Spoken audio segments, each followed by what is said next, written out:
Break के बाद आप सभी का स्वागत है सी न्यूज भारत में। नमस्कार, मैं हूं रत्ना। वक्त हो गया है बिहार झारखंड बुलेटिन का।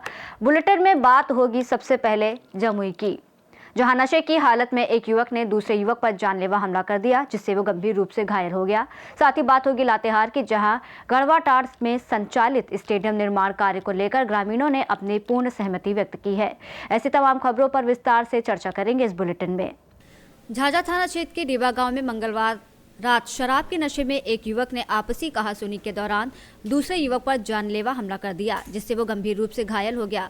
घायल को परिजनों की सूचना पर डायल 112 की टीम ने सामुदायिक स्वास्थ्य केंद्र झाझा में भर्ती कराया, जहां उसका प्राथमिक उपचार किया गया। घटना के अनुसार आरोपी हेमंत मांझी शराब के नशे में था और मामूली विवाद ने हिंसक रूप ले लिया, जिसमें उसने अपने परिवार के अन्य सदस्यों के साथ मिलकर लाठी, ईंट और पत्थर से हमला किया। पीड़ित पक्ष ने झाझा थाना में शिकायत दर्ज कराई है और पुलिस आरोपियों की पहचान कर आगे की कार्रवाई में जुटी है। बिहार में पूरी तरह से शराबबंदी के बावजूद इस तरह की घटनाओं का होना प्रशासनिक व्यवस्था पर सवाल खड़ा करता है और अवैध शराब की बिक्री और नशे में बढ़ती हिंसा को लेकर चिंता बढ़ा रहा है। आपका सुनील पुजर, घर कहाँ हुआ? सुनील मांझी, घर कहाँ हुआ? हमारा घर हुआ आसनसोल। ये कौन है? मेरा साला है। क्या नाम है इनका? सूरज मांझी। इनका घर कहाँ है? दीवा। रीवा। कौन मारपीट किया इनके साथ? हेमंत मांझी। हेमंत मांझी। और उनका परिवार सब कौन है वो? कोई गुतिया है गांव के? नहीं, सब अलग अलग का है। किस लिए? क्या मारपीट था? किस लिए? ये लोग इसे झगड़ा थोड़ा वो लोग पिया हुआ था, यही थोड़ा पिया हुआ था। ये लोग थोड़ा पिया हुआ था और वो पिया हुआ था। वही बोला बोली में ऐसा पत्थर से मारने लगा।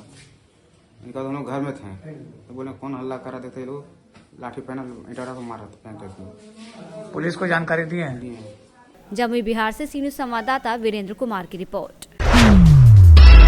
लातेहार जिले के बरवाडीह प्रखंड के ग्राम पंचायत बरवाडीह के टोला गढ़वाटाड़ में स्टेडियम निर्माण को लेकर ग्रामीणों ने पूर्ण समर्थन जताया है। ग्रामीणों के प्रतिनिधि मंडल ने उपायुक्त को आवेदन सौंपकर स्पष्ट किया कि निर्माण कार्य सरकारी भूमि पर हो रहा है और इसमें किसी निजी व्यक्ति की जमीन शामिल नहीं है। उन्होंने बताया कि ग्राम सभा में इस प्रस्ताव को विधिवत पारित किया गया है और विधायक रामचंद्र सिंह द्वारा शिलान्यास के बाद कार्य प्रारंभ हो गया।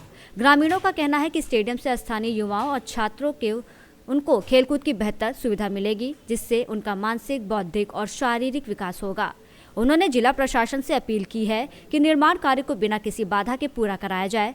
मुखिया कालो देवी और उप मुखिया ललिता देवी के नेतृत्व में सैकड़ों ग्रामीण मौजूद थे और सभी ने स्टेडियम निर्माण में अपनी सहमति जताई और जिला प्रशासन के प्रति आभार व्यक्त किया।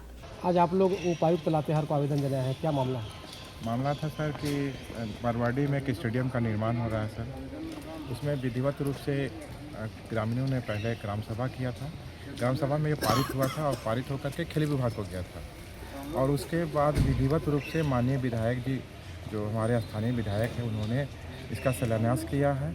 और किसी भी ये जो निर्माण हो रहा है किसी भी व्यक्तिगत ज़मीन पर नहीं हो रहा है, ये ऑलरेडी सरकारी ज़मीन पर भी ही निर्माण हो रहा है, लेकिन कुछ असामाजिक तत्वों के द्वारा जो है इसको डिस्टर्ब करने की कोशिश किया जा रहा है।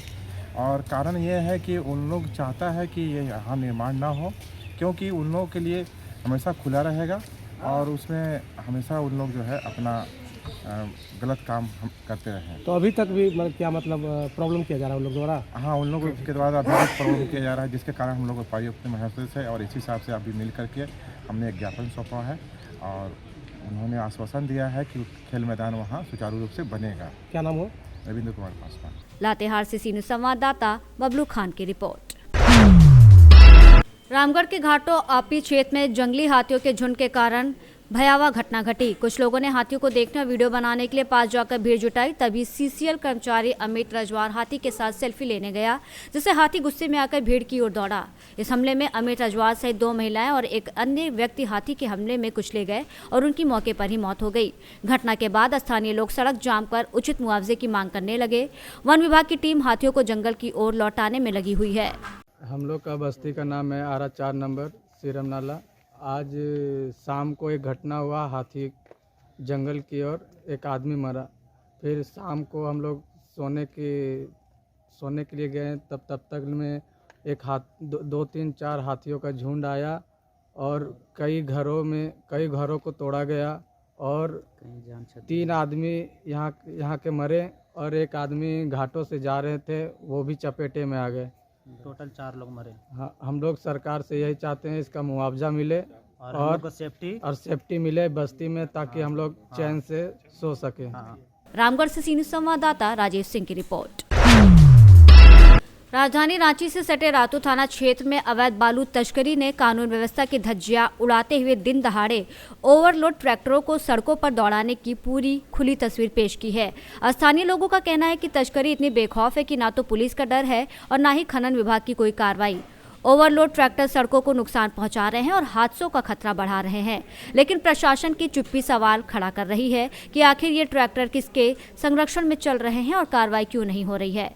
रांची से सीनियर संवाददाता इमरोज खान की रिपोर्ट। बुलेटिन में फिलहाल इतना ही। देश और दुनिया की तमाम बड़ी खबरों के लिए आप देखते रहिए सी न्यूज़ भारत।